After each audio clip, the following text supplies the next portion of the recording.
بنی نوع انسان کی رہنما ہے، صراط ہدی ہے احادیث نبوی۔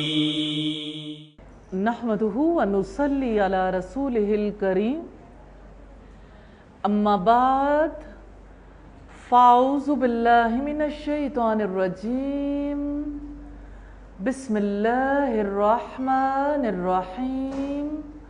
رب اشرح لی صدری ویسر لی امری واحلل عقدۃ من لسانی یفقہوا قولی۔ یونس سے روایت ہے ابن میسرۃ ابن حلبس قال دخلنا علی یزید بن الاسود فدخل علیہ واصلۃ رضی اللہ تعالی عنہ۔ یونس بن میسرہ بن حلبس کہتے ہیں ہم یزید بن اسود کے پاس گئے اور سیدنا واصلہ بھی وہاں پہنچ گئے۔ فلما نظر الیہ مد یدہ فاخذ بیدہ فمسح بها وجہہ وصدرہ لأنہ بایا بها رسول اللہ صلی اللہ علیہ وسلم۔ جب یزید نے ان کو دیکھا تو اپنا ہاتھ لمبا کر کے ان کا ہاتھ پکڑ لیا اور اسے اپنے چہرے اور سینے پر اس لیے پھیرا کہ انہوں نے اس ہاتھ سے رسول اللہ صلی اللہ علیہ وسلم کی بیعت کی تھی۔ فقال لہ یا یزید کیف ظنک بربک، انہوں نے کہا اے یزید اپنے رب کے بارے میں آپ کا کیا گمان ہے؟ قال حسن، انہوں نے کہا اچھا گمان رکھتا ہوں، اچھا ظن رکھتا ہوں۔ قال ابشر فإنی سمعت رسول اللہ صلی اللہ علیہ وسلم، انہوں نے کہا خوش ہو جاؤ، میں نے رسول اللہ صلی اللہ علیہ وسلم کو یہ فرماتے ہوئے سنا ہے ان اللہ تعالی یقول انا عند ظن عبدی بی ان خیرا فخیر وان شرا فشر۔ میں نے رسول اللہ کو یہ فرماتے ہوئے سنا بے شک اللہ تعالیٰ فرماتا ہے میں اپنے بندے کے ساتھ کوئی معاملہ کرنے میں اس کے گمان کے مطابق ہوتا ہوں، اچھا گمان ہونے کی صورت میں معاملہ بھی اچھا ہوگا اور برا گمان ہونے کی صورت میں معاملہ بھی برا ہوگا۔ عقیدے کے باب میں تعلق باللہ کی باتیں ہیں جو ہم دیکھ رہے ہیں، بندے اور رب کا تعلق۔ یہاں بہت ہی خوبصورتی ہے حدیث میں،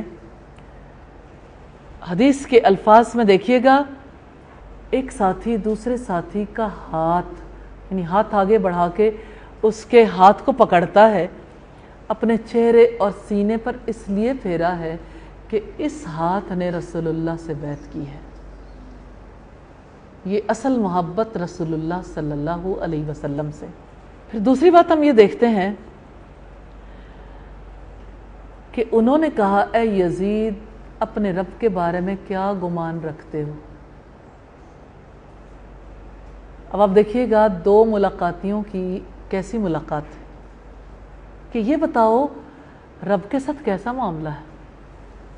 نارملی لوگ آپس میں ایک دوسرے سے ملتے ہیں تو شادی شدہ خواتین سے شوہر کے معاملے کے بارے میں پوچھا جاتا ہے، ساس نندوں کے معاملے کے بارے میں پوچھا جاتا ہے، اور اسی طرح سے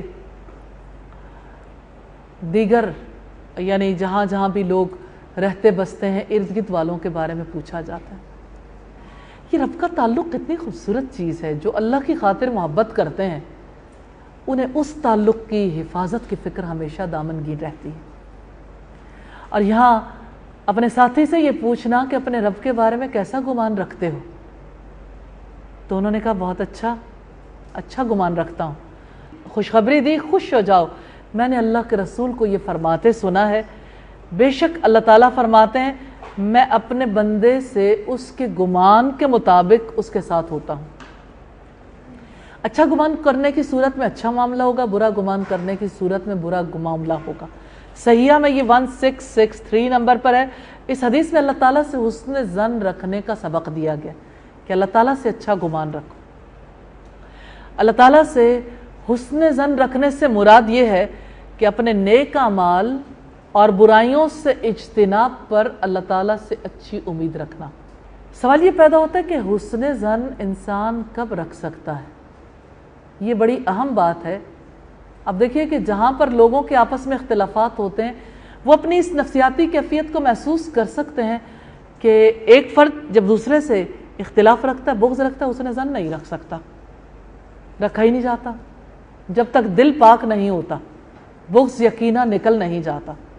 جیسے بیج بوئے بغیر فصل کی امید نہیں رکھی جا سکتی، ایسے ہی اعمال صالحہ کے بغیر حسن ظن کی بھی توقع نہیں رکھی جا سکتی۔ بات یہ ہے کہ اللہ تعالیٰ سے امید تو ہر ایک باندھ سکتا ہے، ہمارے یہاں امید باندھنے کا عجیب طریقہ ہے، نسخہ بڑا عجیب ہے۔ پچھلی ہر نسل آنے والی نسل کو سکھا دیتی ہے کہ گناہ کرتے جاؤ اور کہتے جاؤ اللہ غفور و رحیم ہے، اللہ غفور و رحیم۔ یہ حسن ظن رکھنا نہیں ہے، کیونکہ آپ نے کیا کیا ہے؟ کوئی گندم بو کے چنے کی امید کیسے رکھ سکتا ہے؟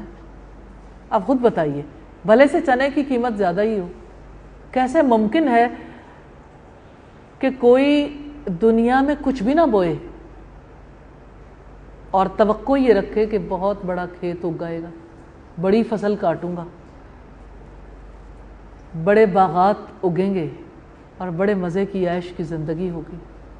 کسان بیج ڈالتا ہے، محنت کرتا ہے، پھر فصل کی امید رکھتا ہے۔ لیکن عجیب معاملہ ہے کہ سب کچھ دنیا کے کھیت میں بو دینے والے آخرت میں اجر ملنے کی توقع رکھتے ہیں۔